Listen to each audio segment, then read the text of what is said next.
Terima kasih pemirsa, Anda masih bersama kami. Mas Jaka, kita akan mendengarkan pendapat dari Masyarakat Transportasi Indonesia. Kita sudah tersambung lewat saluran telepon dengan Presidium Masyarakat Transportasi Indonesia, Sugeng Purnomo. Pak Sugeng, selamat pagi.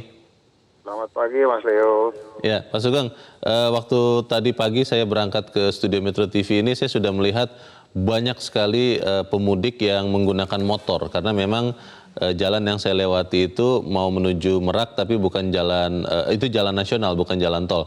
Nah, kalau melihat hal seperti ini, antisipasi arus mudik ini sudah tepat tidak? Terutama soal waktunya dulu, karena kelihatannya malah lebih banyak orang yang mudik lebih awal, Pak Sugeng.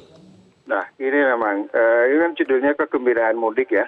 Tapi mudik kali ini ada dua fenomena. Kalau dulu selalu kita mengarah ke timur, ke Jawa, tetapi sekarang mudik ke barat juga tidak kalah serunya gitu ya. Oh.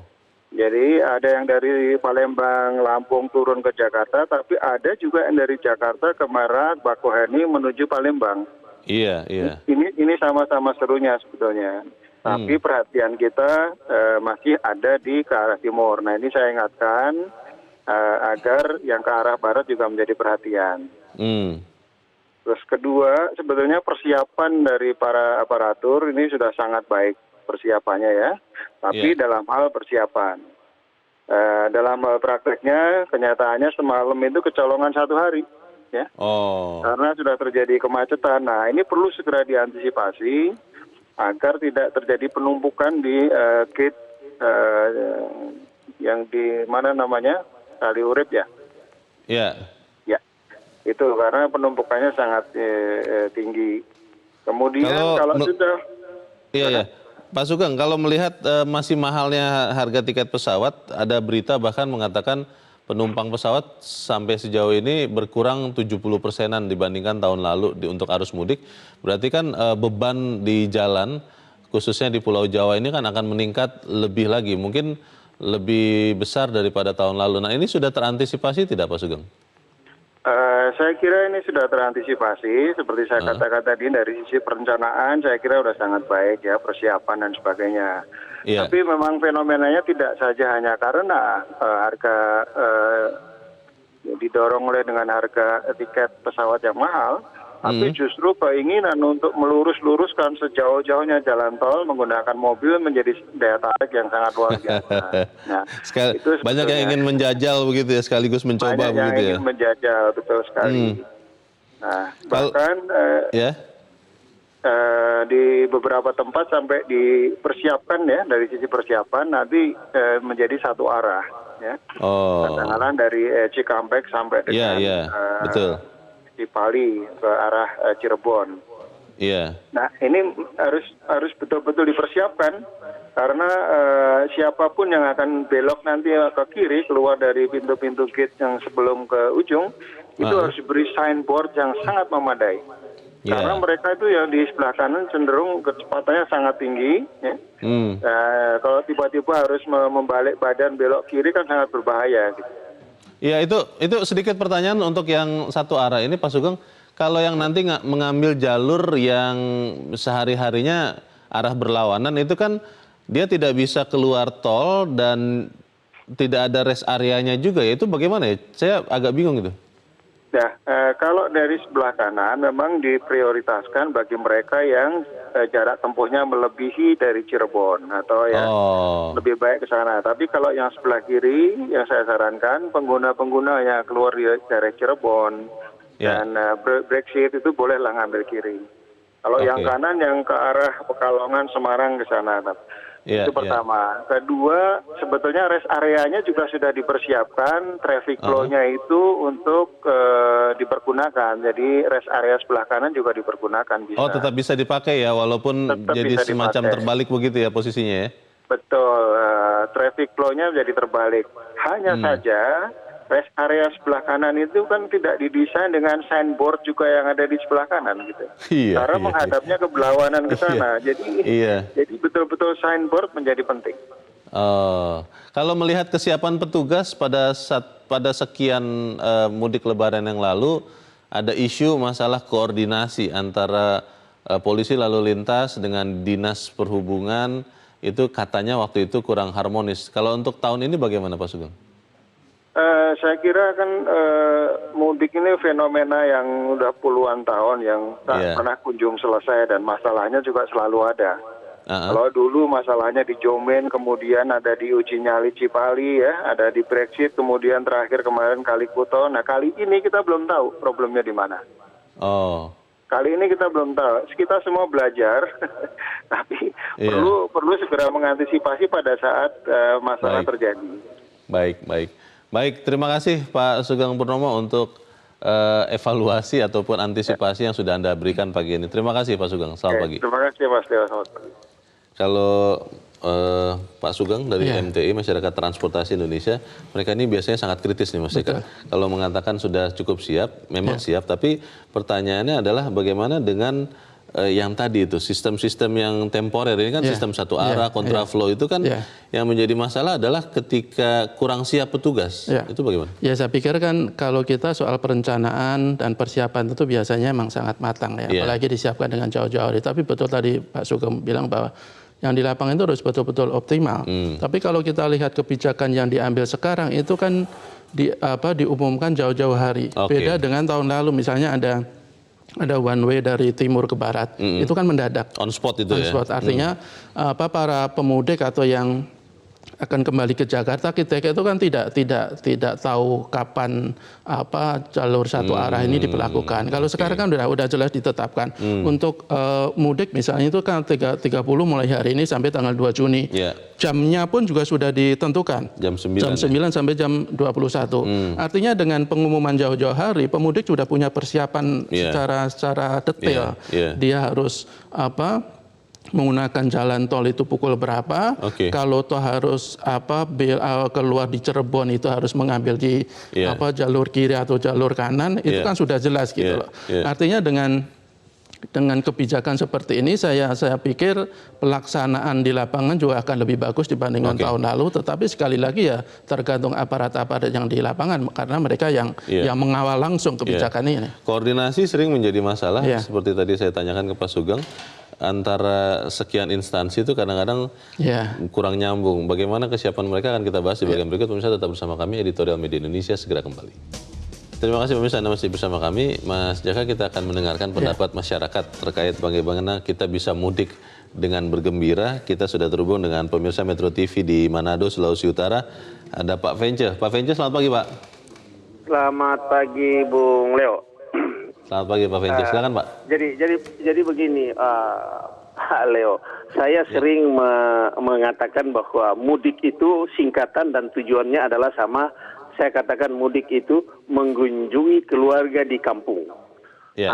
Mudik itu sendiri adalah silaturahmi antara keluarga. Tapi yang jadi persoalan di sini adalah betul sekali tadi Bung Leo dalam prolognya mengatakan bahwa bagaimana membangun sinergitas antara dinas perhubungan dengan kepolisian lalu lintas agar supaya pelayanan di lapangan, di jalanan itu betul-betul memberikan dampak positif bagi pemudik itu sendiri. Tetapi memang yang paling sulit Pak Leo, ini sudah menjadi tradisi mudik dengan kendaraan roda 2, bagaimana muatannya sudah di atas motor, anaknya di tengah, istrinya di belakang.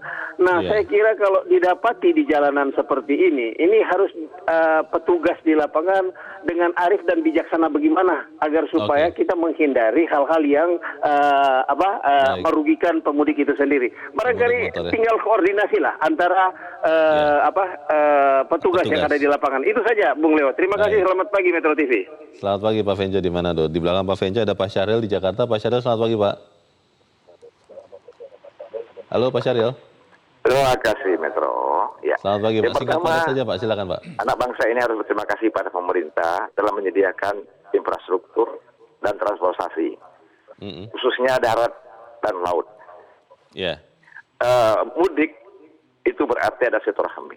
Silaturahmi itu adalah pertemuan keluarga. Hampir sampai 90% adalah umat Islam. Berarti apa? Berarti meningkatnya persatuan bangsa ini. Meningkatnya persatuan bangsa ini, dan situ akan mengalir dana-dana dari yang dibawa oleh pemudik.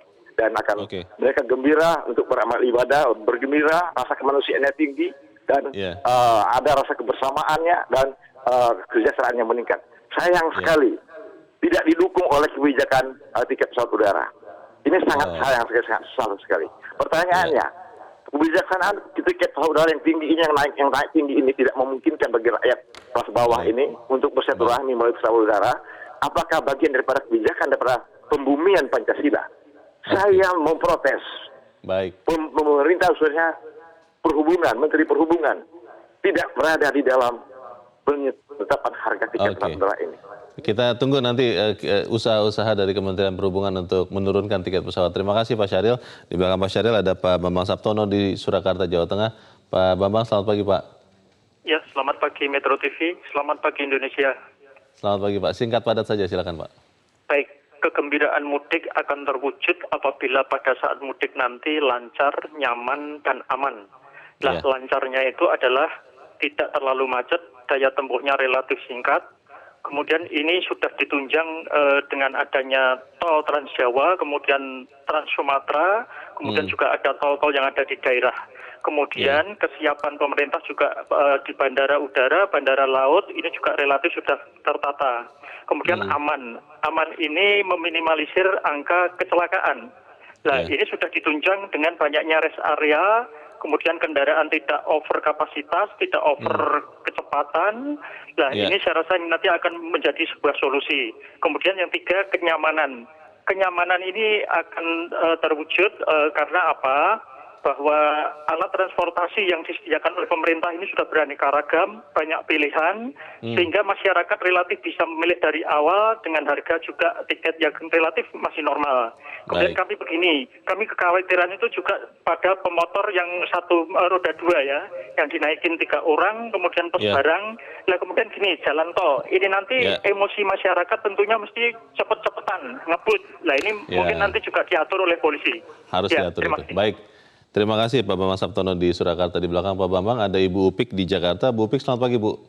Pagi Bang Leonard dan Pak Jaka. Saya mudik ke Malang yang jelas. Mudik ke Malang. Ya. Dan saya pernah mengalami 2016 aja sudah enak ya. Saya biasa dari Malang berapa 18 jam jadi 11 jam seperti itu. Nah ini tahun ini saya juga ikut mudik tapi mudik gratis ya. Ini fasilitas inilah yang menggembirakan kita semua ya. Dan banyak sekali ya yang mengadakannya dari bupati, dari daerah mengadakan, dari kementerian apa mengadakan. Jadi kayaknya yang naik motor tuh sudah nggak seperti yang kemarin. Terus tol juga ini menggembirakan saya. Terus yang tidak menggembirakan juga ada, yang kritik saya juga ada. Yang nggak menggembirakan nih, saya pulang ke Malang ini saya nggak enak situasinya. Karena situasi nggak bisa gembira, karena kemarin itu ada pesta demokrasi yang tersendat bagi saya. Jadi lain pilihan, jadi itu harus saya konsolidasi intern saya secara umum. Itu ekses dari pemilu berarti ya Bu ya? Betul, saya masih punya efeknya itu masih ada. Ini saya mau pulang ke rumah siapa karena orang tua nggak ada. Kritik saya sangatlah selalu menemukan toilet itu yang ada di rest area itu.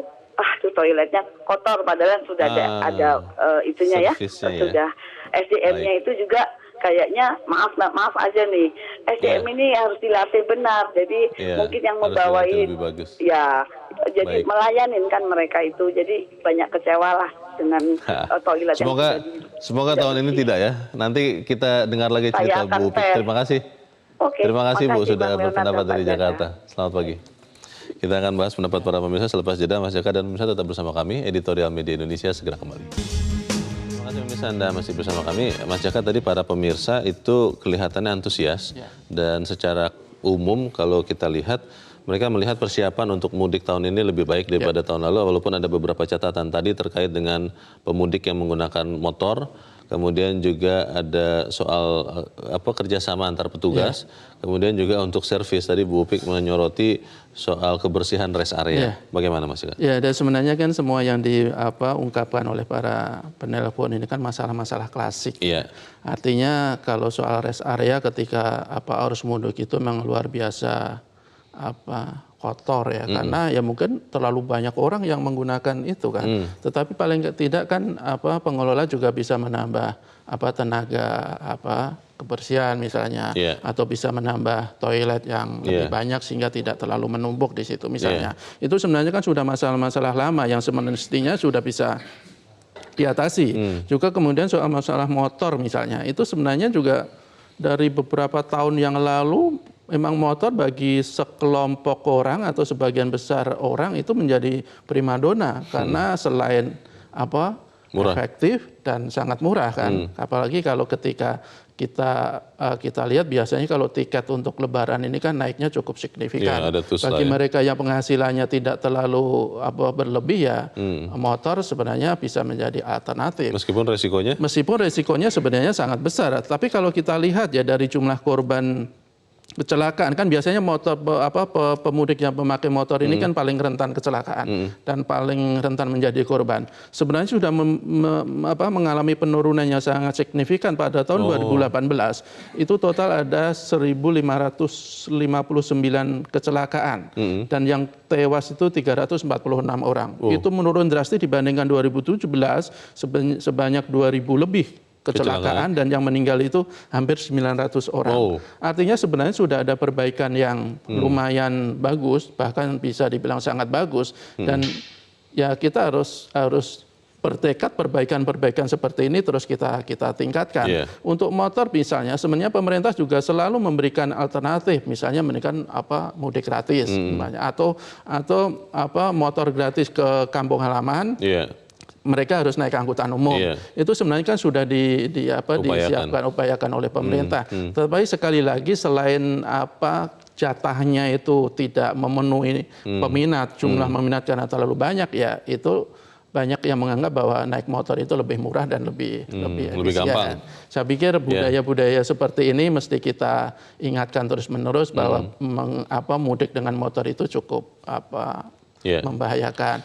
Gitu. Soal keamanan bagaimana nih Mas? Ya saya pikir soal keamanan kalau untuk 2019 kan aparat gabungan yang diterjunkan itu tidak main-main ya. Ada 160.000 lebih kalau nggak salah. Artinya bahwa pemerintah dalam hal ini aparat keamanan dan aparat terkait sebenarnya sudah sangat siap untuk melaksanakan pengamanan arus mudik. Tetapi sekali lagi kan semuanya terjadi nanti di lapangan pelaksanaannya itu seperti apa. Betul tadi soal koordinasi, kalau kita lihat beberapa kali sebelum arus mudik ini berlangsung, itu kan aparat kepolisian mengeluhkan karena masih minimnya rambu dan penerangan jalan, terutama di jalur selatan. Faktanya itu tahun-tahun sebelumnya juga keluhan seperti itu sudah terjadi dan tidak pernah ada perbaikan. Padahal kalau untuk rambu dan penerangan jalan itu kan tanggung jawab dinas pemerintah setempat ya. Dan saya pikir koordinasi ini harus terus ditingkatkan karena sebagus apapun perencanaan, sebagus apapun kebijakan ketika tidak dieksekusi dengan maksimal, ya saya pikir hasilnya akan tidak optimal juga. Pemudik juga harus kita minta untuk benar-benar bekerja sama ya dalam hal ini ya. Karena kalau tidak bahaya juga. Betul, saya pikir untuk membuat mudik itu menggembirakan kan harus ada dari dua pihak. Pertama pemerintah sebagai pihak yang punya tanggung jawab menciptakan sarana dan prasarana juga harus betul-betul semakin bagus dan pemudik juga harus semakin cerdas untuk melakukan mudik. Salah satunya begini, pemudik cerdas itu salah satunya mereka bisa mengatur jadwal untuk pulang kampung. Kalau dia punya waktu lebih banyak bisa jauh-jauh hari sebelum Lebaran. Kemudian juga pasti harus mematuhi rambu-rambu lalu lintas. Umpamanya kalau kita lihat kemacetan yang terjadi saat ini, itu salah satunya banyak yang menumpuk di rest area, juga berhenti di bahu jalan. Itu kan sebenarnya bisa kita antisipasi kalau pemudik itu juga lebih pintar untuk menggunakan segala prasarana secara maksimal. Baik, kita harapkan nanti kita benar-benar bisa mudik dengan gembira dan kalau bisa seminimal mungkin lah kecelakaan itu ya. Semoga itu yang terjadi. Mas Jaka, terima kasih sudah di sini. Selamat pagi Mas. Sama-sama. Pemirsa, ketika di satu sisi pemerintah sudah menyiapkan banyak sarana prasarana berikut semua rekayasa dan di lain sisi pemudik sangat cerdas memanfaatkannya, di titik itulah sesungguhnya akan hadir mudik yang menggembirakan. Sekali lagi itu tergantung juga kepada kita, kepada Anda yang akan melakukan mudik Lebaran ini. Saya Leonard Samosir, terima kasih Anda sudah menyaksikan. Selamat.